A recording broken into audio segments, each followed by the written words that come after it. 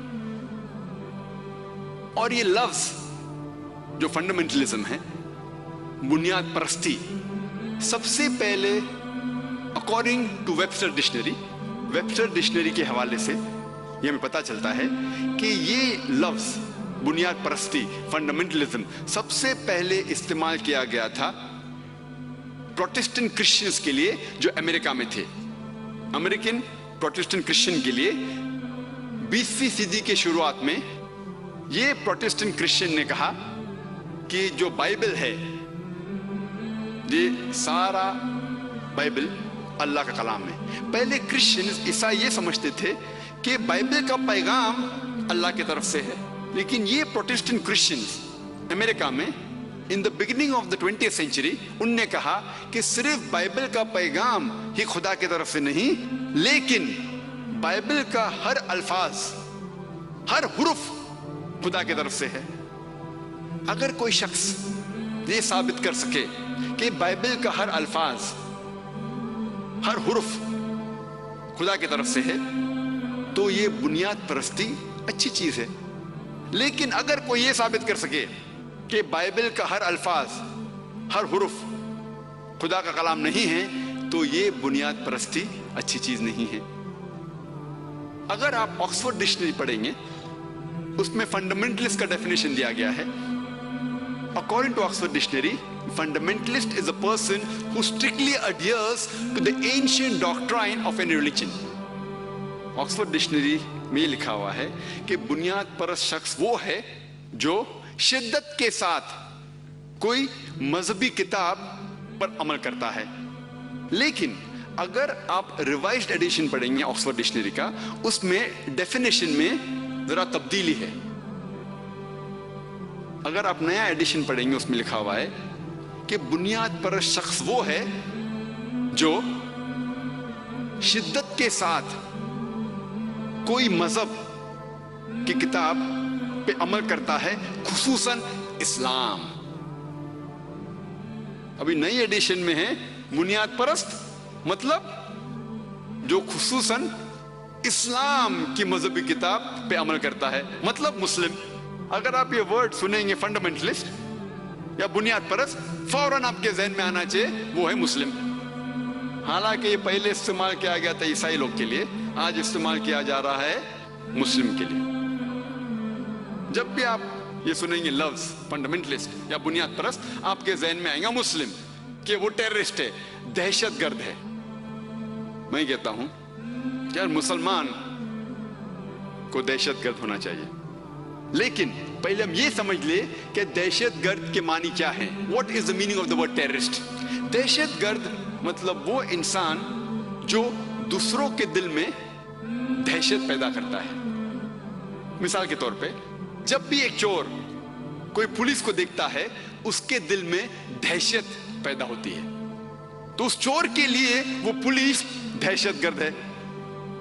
اسی طریقے سے ہر مسلمان کا فرض ہے کہ جب بھی کوئی چور اسے دیکھے، جب بھی کوئی بلاತ್ಕಾರ کرنے والا اسے دیکھے، جب بھی کوئی لفنگا اسے دیکھے، اس کے دل میں دہشت پیدا ہونا چاہیے۔